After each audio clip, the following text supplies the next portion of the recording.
Assalamualaikum warahmatullahi wabarakatuh. Materi mengenai pengelolaan permodalan UMKM di bagian kedua ini kita bahas mengenai manajemen modal kerja. Kalau kemarin kita lebih kepada bagaimana pengelolaan modal awal, kebutuhan modal awal yang harus dimiliki UMKM. Nah, sekarang di bagian kedua kita khusus untuk membahas mengenai manajemen modal kerja.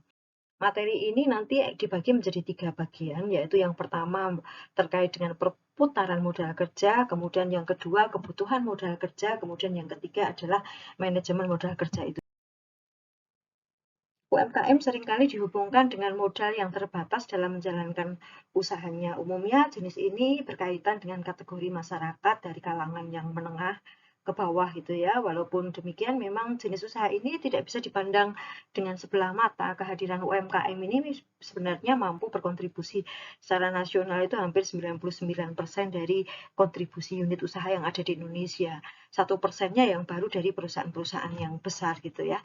Nah, pengelolaan UMKM juga membutuhkan manajemen modal kerja untuk menjamin kontinuitas atau menunjang kelancaran usaha. Sehingga memang perlu UMKM di sini untuk memiliki catatan transaksi keuangan secara detail yang meliputi apa saja. Ada catatan produksi, catatan penjualan, pembelian bahan baku, dan lain-lain. Nah, tujuannya supaya nanti UMKM itu mampu menghitung perputaran uang, mampu mengetahui perputaran modalnya, dan kalau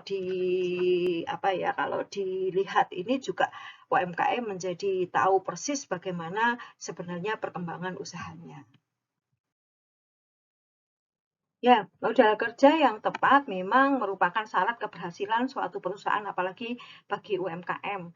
Selain itu, modal kerja sangat menentukan yang namanya posisi likuiditas UMKM atau bagaimana UMKM itu mampu memenuhi kewajiban jangka pendeknya.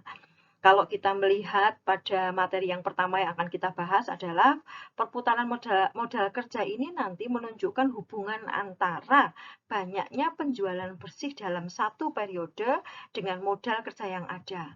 Semakin pendek periode perputaran modal kerjanya, maka semakin cepat modal kerja itu bisa berputar gitu ya.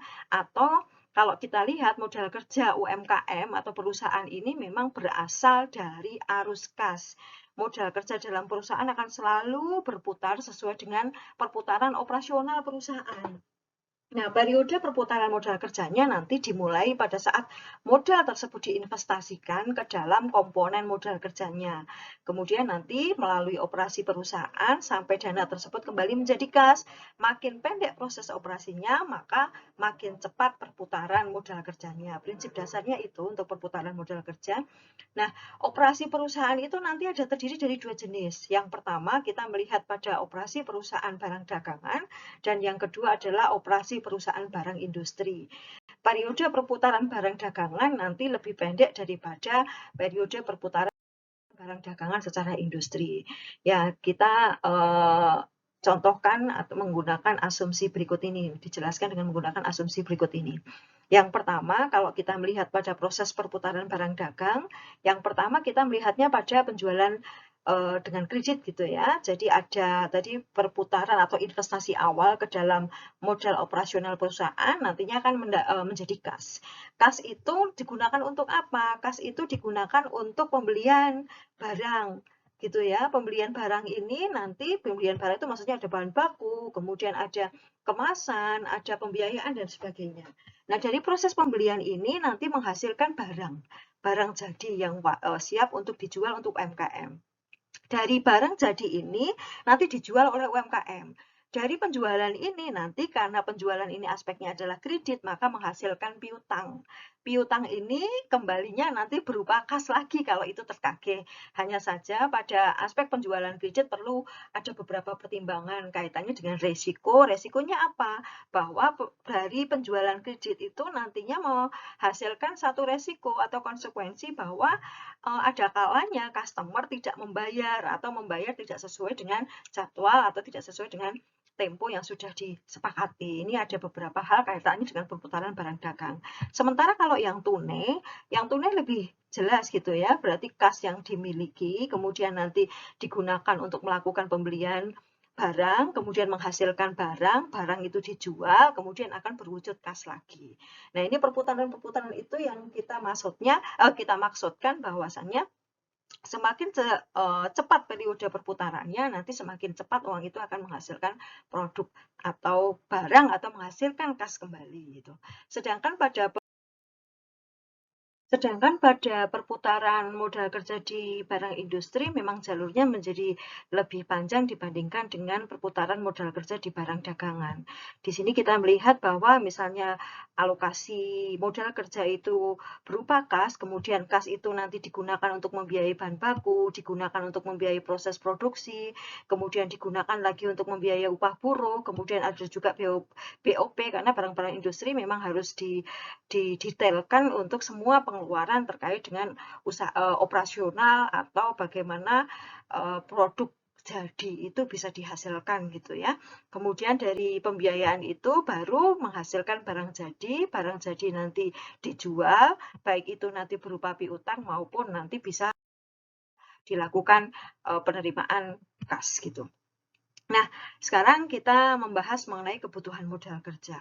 Besar kecilnya kebutuhan modal kerja memang ditentukan oleh yang pertama periode perputaran atau periode terikatnya modal kerja. Memang di sini adalah jangka waktu pemberian kredit beli lama, kemudian penyimpanan bahan mentah di gudang, kemudian lama proses produksinya sampai jangka waktu penerimaan piutangnya.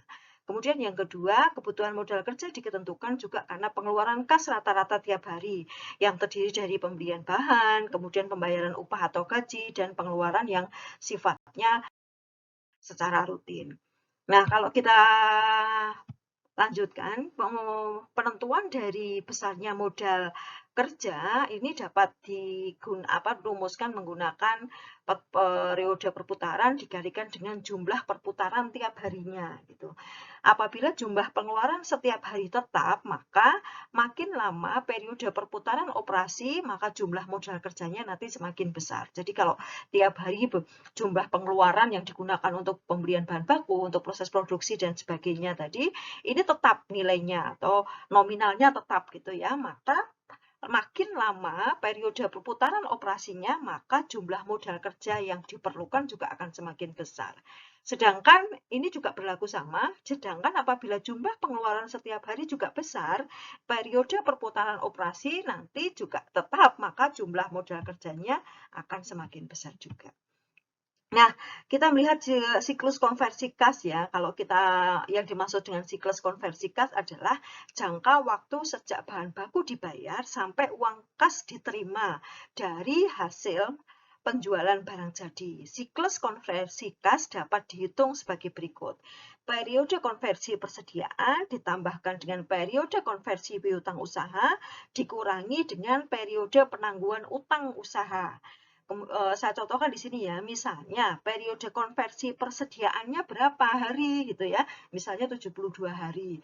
Kemudian konversi piutangnya berapa, itu berarti nanti 54 hari. Kemudian periode penangguhan utang usahanya kita asumsikan 30 hari. Jadi 72 hari ditambahkan dengan 54 hari dikurangi dengan 30 hari. Nanti ketemu 96 hari untuk siklus konversi kas. Nah, kalau kita lanjutkan, manajemen modal kerja ini nanti memang membahas administrasi terkait dengan aktiva lancar perusahaan dan pendapatan yang dibutuhkan untuk mendukung aktiva lancar. Tujuannya untuk apa sebenarnya manajemen modal kerja ini? Ini ditujukan untuk mengelola aktiva lancar dan hutang lancarnya. Supaya apa? Diperoleh modal kerja neto yang layak dan juga dapat menjamin likuiditas usaha. Kalau kita lihat, manajemen modal kerja sangat penting karena merupakan dasar pengambilan keputusan terhadap hal-hal berikut ini. Yang pertama, tingkat optimal pada aktiva lancar. Tadi kita tujuannya dia adalah mengelola aktiva lancar ya. Yang pertama nanti tingkat optimal pada aktiva lancar. Perusahaan nanti berupaya mengurangi tingkat investasi pada aktiva lancar, namun masih mampu mendukung penjualan. Hal ini mendukung pengembalian perusahaan pada total aktiva. Kita bicara total aktiva itu berarti total aset ya. Kemudian yang kedua, memutuskan perpaduan yang sesuai antara pembiayaan jangka pendek dan jangka panjang untuk mendukung investasi pada aktiva lancar. Kemudian yang ketiga, modal kerja optimal. Ada 3 hal yang dapat menentukan atau mempengaruhi penentuan modal kerja optimal. Yang pertama adalah pertimbangan likuiditas, kemudian yang kedua adalah pertimbangan profitabilitas dan tingkat resiko. Untuk menentukan pertimbangan likuiditas ada 3 alternatif kebijakan modal kerja yang digambarkan sebagai berikut. Ini untuk yang garis tegak adalah kita melihatnya pada harganya, kemudian kita lihat harga itu, harga aktiva gitu ya, pada aktivanya, nilai aktiva atau wujudnya adalah rupiah, sementara di garis horizontalnya itu menunjukkan output atau barang jadi. Kalau kita lihat di sini ada garis melengkung, ini yang pertama ada kebijakan A, kemudian ada kebijakan B dan kebijakan C terkait dengan aktiva lancar. Kemudian nanti ada likuiditas tadi, kebijakan A, kebijakan B, dan kebijakan C. Kalau garisnya ke kanan berarti semakin rendah, garisnya ke kiri berarti tinggi gitu ya. Kalau kita lihat pada garis yang A ini, berarti likuiditas perusahaan bisa dikatakan tinggi atau paling konservatif. Aktiva lancar yang dimiliki ini bisa dikatakan besar ya gitu ya. Jadi garis ini itu menunjukkan aktiva lancarnya besar, kemudian sehingga outputnya juga banyak. Sehingga apa? Kenaikan outputnya itu bisa juga menurun gitu. Kemudian kalau kita lihat kebijakan B, likuiditas perusahaan menjadi sedang. Aktiva lancar yang dimiliki itu lebih kecil dibanding kita melihat pada kebijakan yang A gitu ya. Kemudian kalau kebijakan C, likuiditas perusahaannya rendah, cenderung agresif malah. Aktiva lancarnya yang dimiliki rendah dengan jumlah output yang sama. Ini gambaran sederhananya begini. Jadi kalau UMKM itu punya dana, punya uang, punya aset yang berwujud aktiva lancar gitu ya. Kalau di tingkat C ini memang kemampuan perusahaan di dalam membayar likuiditas atau membayar kewajiban lancarnya dalam jangka pendek itu cenderung rendah gitu. Kenapa? Karena uangnya itu digunakan untuk menghasilkan output gitu. Sementara kalau di sini uang itu ditahan supaya perusahaan itu mampu mengembalikan hutangnya jangka pendek. Contohnya begini, misalnya UMKM itu memiliki total aset misalnya sekitar 1 juta nih ya, gitu. 1 juta sementara kewajiban jangka pendek yang harus dibayar di bulan depan misalnya taruhlah 500.000. Di tingkat A, perusahaan ini bagaimana berupaya mempertahankan uang 500.000 itu supaya ada di aktiva.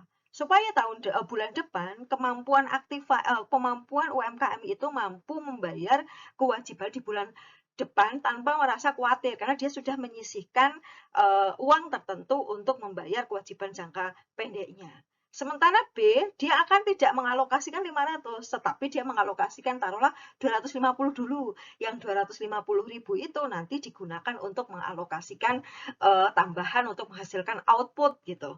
Sehingga dia mulai mulai berani menanggung resiko karena apa? Dia hanya mengalokasikan setengahnya dari alokasi dana pembiayaan untuk membayar kewajiban jangka pendeknya. Sementara kalau C itu tidak.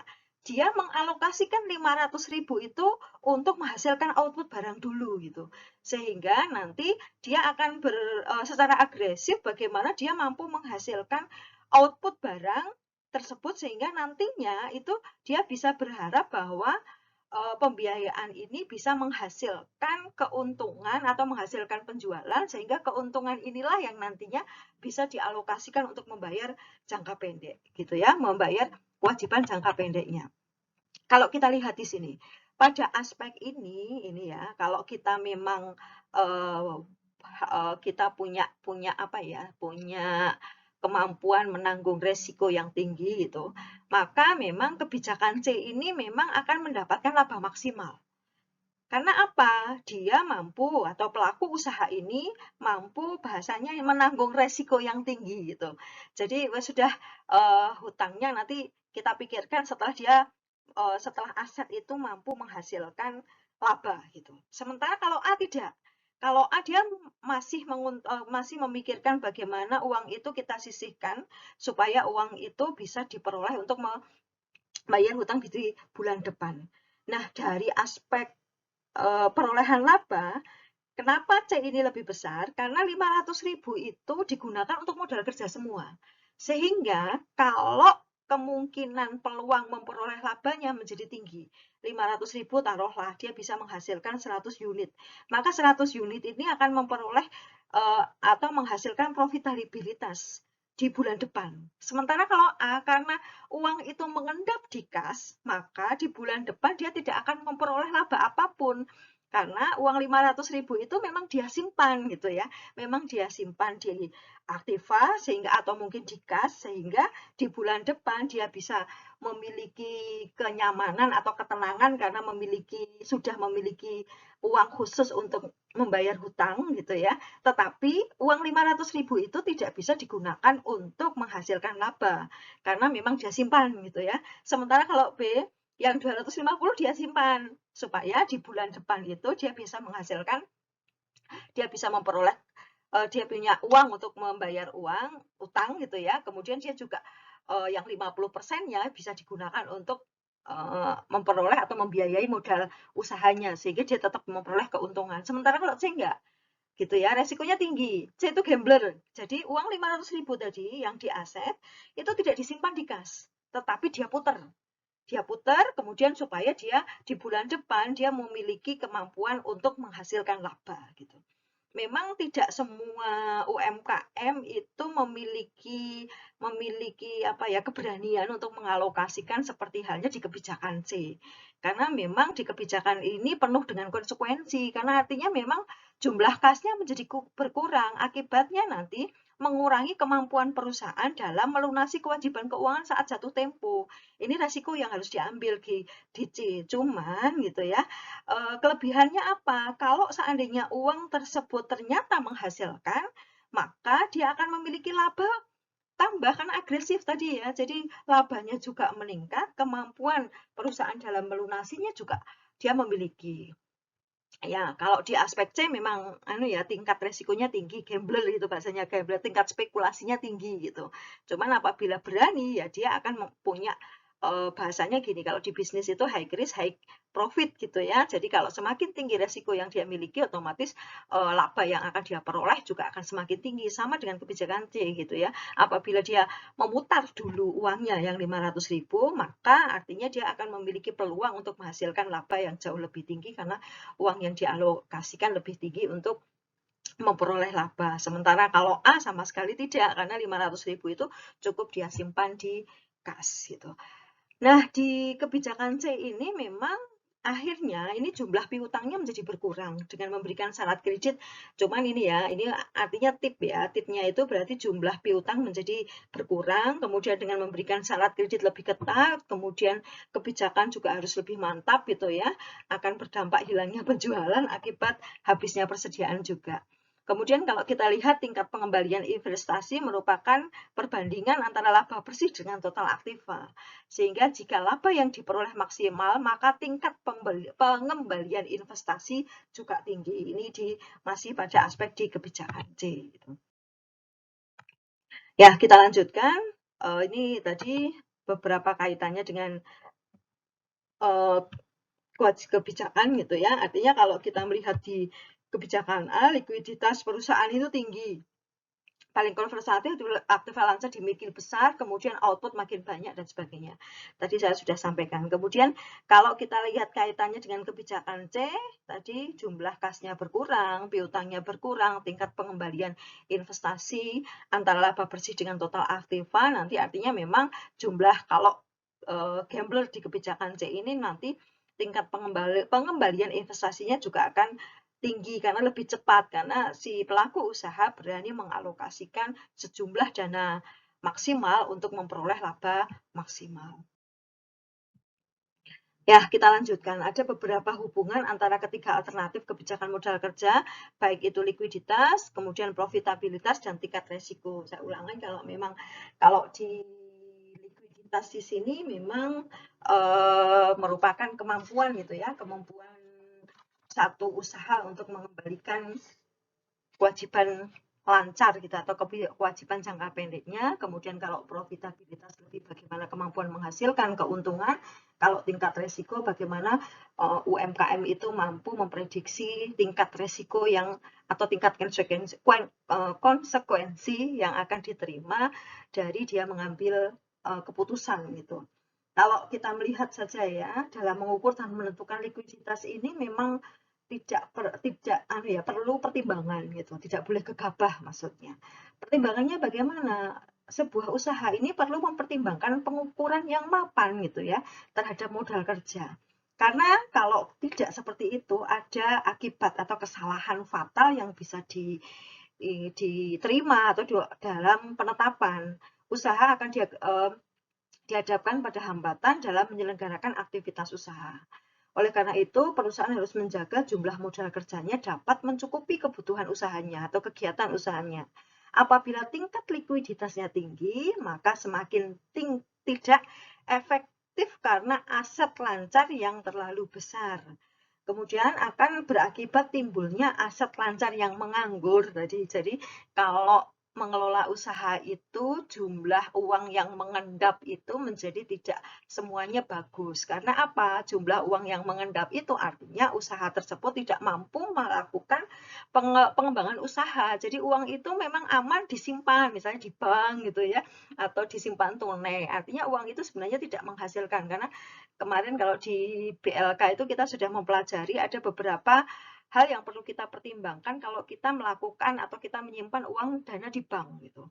Jangan sampai penyimpanan uang itu malah harapan kita akan menghasilkan atau memunculkan tambahan dana karena ada bunga dan sebagainya, tapi justru berkurang gitu. Nah, artinya kalau kita punya jiwa usaha ini memang kita perlu mengasah kemampuan bagaimana uang yang kita miliki ini mampu menghasilkan sejumlah keuntungan atau sejumlah hasil yang memang perlu kita yang akan kita harapkan gitu. Sehingga memang yang perlu kita lihat adalah tingkat likuiditas tinggi, maka semakin tidak efektif karena aset lancar yang terlalu besar berakibatnya timbul aset lancar yang nganggur gitu. Jadi cuma disimpan tok gitu. Artinya memang hal ini menuntut pelaku usaha supaya apa? Mengambil tindakan dalam mengalokasikan aset lancar yang menganggur gitu. Jadi misalnya kayak di usaha kita jangan sampai uang itu terlalu banyak disimpan di bank dengan perhitungan yang tidak tepat. Artinya memang apabila diputar itu justru menghasilkan keuntungan dan menambah pengembangan aset, sementara kalau disimpan di bank justru tidak harus di bank, maksudnya disimpan gitu aja lokasinya.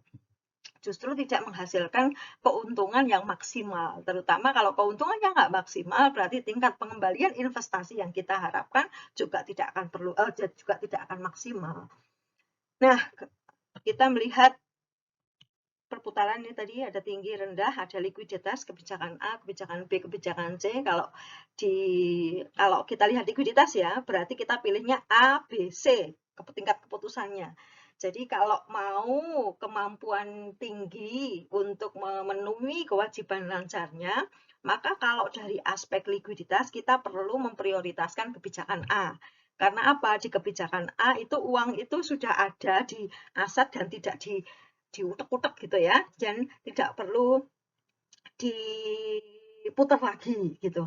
Sementara kemudian alternatif yang kedua di kebijakan B, sehingga nanti separuh untuk alokasi perputaran pemenuhan kewajiban lancar dan yang separuh lagi untuk menghasilkan keuntungan. Baru nanti yang kebijakan C.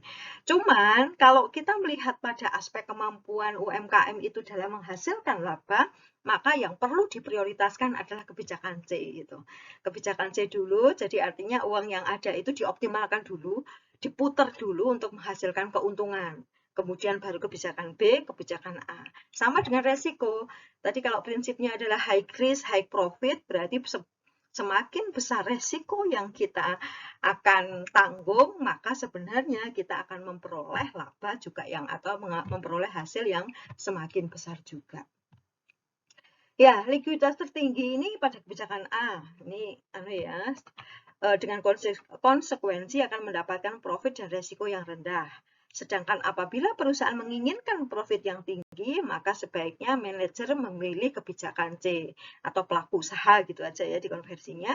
Dengan konsekuensinya apa? Tingkat likuiditas perusahaan rendah dan tingkat resikonya juga tinggi. Ya baik, sehingga pada prinsipnya memang bisa ditarik kesimpulan bahwa yang pertama kemampuan untuk memperoleh laba berbanding terbalik dengan likuiditasnya. Kalau UMKM yang menginginkan bahwa dia memperoleh ketenangan, kenyamanan sehingga dia di bulan berikutnya akhirnya dia sudah memperoleh atau mengalokasikan dana tertentu untuk membayar kewajiban lancarnya, maka seperti di asumsi yang di slide sebelumnya bahwa UMKM tersebut perlu memilih kebijakan A dulu sehingga memang disimpan di aktiva, kemudian tapi tidak ada alokasi khusus untuk menghasilkan output barang untuk dijual yang nantinya diharapkan dapat memperoleh laba. Sementara kalau UMKM memang prioritasnya pada tingkat profitabilitas dan juga pada resiko, dia bisa mengoptimalkan untuk memilih kebijakan C sehingga dia memperoleh kemampuan untuk memperoleh laba yang cukup optimal untuk mengelola atau mengembangkan usahanya. Nah, oleh karena itu di sini modal kerja optimal sangat ditentukan dengan sikap manajemen terhadap trade off gitu antara kemampuan memperoleh laba dan resiko. Apa sih sebenarnya trade off? Trade off itu setiap kebutuhan memang membutuhkan pengorbanan. Kalau dia memang membutuhkan laba yang tinggi, maka dia harus berkorban, dia harus menerima resiko, dia harus memperoleh konsekuensi untuk menghasilkan laba yang tinggi. Sementara kalau memang dia prioritasnya pada tingkat likuiditas, maka pengorbanannya apa? Artinya dia tidak bisa mengharapkan memperoleh tingkat pengembalian investasi yang lebih cepat karena adanya kemampuan perusahaan dalam memperoleh keuntungan tertentu. Nah, terminologi modal kerja ini ada beberapa yang sudah kita pelajari tadi. Ini yang bisa kita peroleh dari sisi modal kerja supaya lebih mudah dalam memahami. Modal kerja bruto ini memang mengacu pada aset lancar yang digunakan dalam operasi. Sementara modal kerja neto itu diperoleh dari aset lancar dikurangi kewajiban atau hutang lancarnya. Modal kerja operasi bersih itu diperoleh dari aset lancar dikurangi kewajiban lancar yang tidak dikenakan bunga. Sementara siklus konversi ini diperoleh dari berapa lama modal terikat pada modal kerja atau berapa lama waktu antara pembayaran untuk modal kerja dan penagihan dari penjualan modal kerja tersebut. Nah, ini ada beberapa ilustrasi supaya gampang kita mempelajari kaitannya dengan kebutuhan modal kerja, perputaran tingkat modal kerja, dan sebagainya. Ini asumsinya di perusahaan dagang ini memiliki data mengenai modal kerja sebagai berikut. Rata-rata periode terikatnya modal kerja, lamanya barang disimpan ini 7 hari, lamanya pengumpulan piutang misalnya 13 hari, maka lama barang disimpan ditambahkan pengumpulan piutang itu diperoleh rata-rata terikatnya modal kerja. Di sini diperoleh 20 hari. Kemudian yang kedua, rata-rata pengeluaran kas setiap hari ini asumsinya pembelian barang dagang misalnya 1 juta, upah karyawannya 100, kemudian biaya administrasi dan umum misalnya 10.000 itu ya. Kemudian biaya penjualannya 35.000, biaya lainnya misalnya 5.000. Ini diperoleh 1.150.000. Misalnya kemudian ditetapkan jumlah kas minimalnya yang harus ada di kas minimal itu 250.000. Maka jumlah kebutuhan modal kerja ini diperoleh dari periode terikatnya modal kerja dikalikan pengeluaran kas perharinya ditambahkan dengan kas minimal. Jadi 20 hari kemudian dikalikan dengan 1.150.000 ditambahkan dengan jumlah kas minimal 250.000. Sehingga kebutuhan modal kerja untuk perusahaan dagang Jaya Niaga ini bisa dihitung sebesar 23.250.000. Kemudian ini ada metode keterikatan dana ya. Misalnya satu perusahaan industri B memiliki data tentang modal kerja sebagai berikut. Misalnya rata-rata periode terikatnya modal kerja ini yang pertama lamanya bahan mentah disimpan itu misalnya 7 hari. Kemudian proses produksi ini butuhnya 6 hari.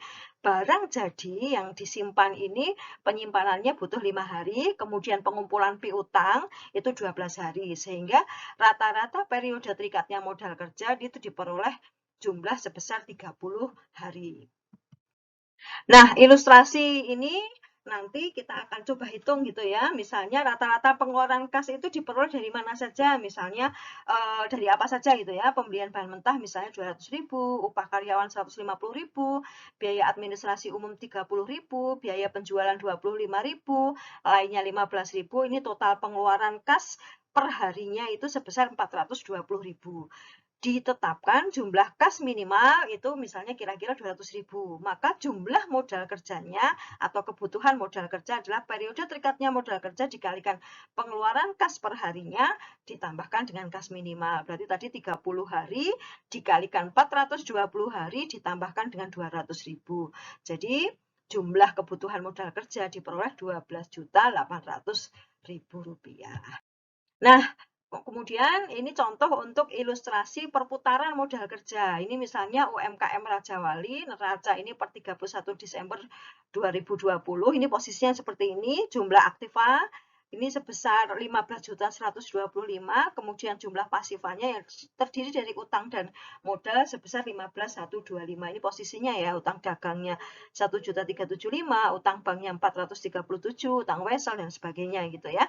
Nah, ya, untuk contoh ilustrasi perputaran modal kerja ini misalnya di laporan rugi laba ini ada UMKM Raja Wali per 31 Desember 2020 ini diketahui penjualannya 60 juta, harga pokok penjualannya 42.500.000, laba brutonya 17,5 juta, kemudian biaya operasionalnya untuk administrasi dan umum itu sekitar 6.250.000, kemudian earning before interest dan tax sebelum bunga dan pajak gitu ya 11.250, kemudian bunganya misal ditentukan 3.750, earning before tax-nya sekitar 7,5 juta atau laba sebelum pajak, kemudian misalnya pajak penghasilannya 30% misalnya ya sekitar 2.250, jadi earning after tax-nya sebesar 5.250.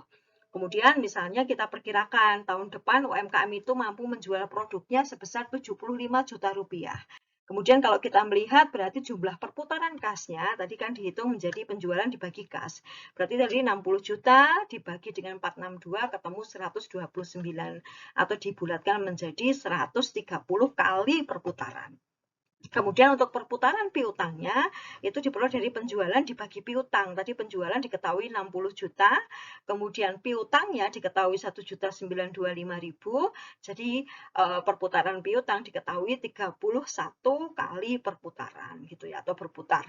Perputaran persediaan itu diperoleh dari harga pokok penjualan dibagi dengan persediaan. 42.500.000 dibagi dengan 2.300.000 berarti ketemu 18 kali berputar. Nah, dengan asumsi 1 tahun, kita ketahui 1 tahun itu 360 hari, berarti terikatnya modal kerja misalnya kas itu ya 360 itu nanti dibagi dengan 130 kali berputar tadi. Ketemu 2 hari, kemudian piutangnya 360 dibagi dengan 31, itu periode perputaran piutang, kemudian periode perputaran persediaan diketahui 18 kali perputar itu menjadi pembagi dari 360 hari ketemu 20 hari. Sehingga periode terikatnya modal kerja kalau di total sebanyak 35 hari. Nah, jadi periode terikatnya modal kerja sama dengan 30 hari. Berarti perputaran unsur modal kerjanya berapa? Cara menghitungnya bagaimana? Berarti 360 dalam 1 tahun dibagi dengan periode terikatnya modal kerja sebanyak 35 hari dikalikan 1 kali. Ketemunya 10 kali. Sehingga pada metode ini kebutuhan modal kerja dapat dihitung menjadi 75 juta. Tadi diperkirakan tahun depan tadi ya dibagi dengan 10 kali, berarti kebutuhan modal kerja untuk UMKM Raja Wali adalah sebesar 7.500.000. Ya, jadi kebutuhan modal kerja tadi sebesar 75 juta rupiah gitu ya. Itu kita nanti sudah dijelaskan terkait dengan bagaimana menentukan kebutuhan modal kerja, kemudian nanti perputaran modal kerja dan bagaimana mengelola permodalan UMKM. Nah, ini untuk materi pengelolaan permodalan UMKM nanti kita masih akan kita lanjutkan melalui materi cara mendapatkan permodalan UMKM.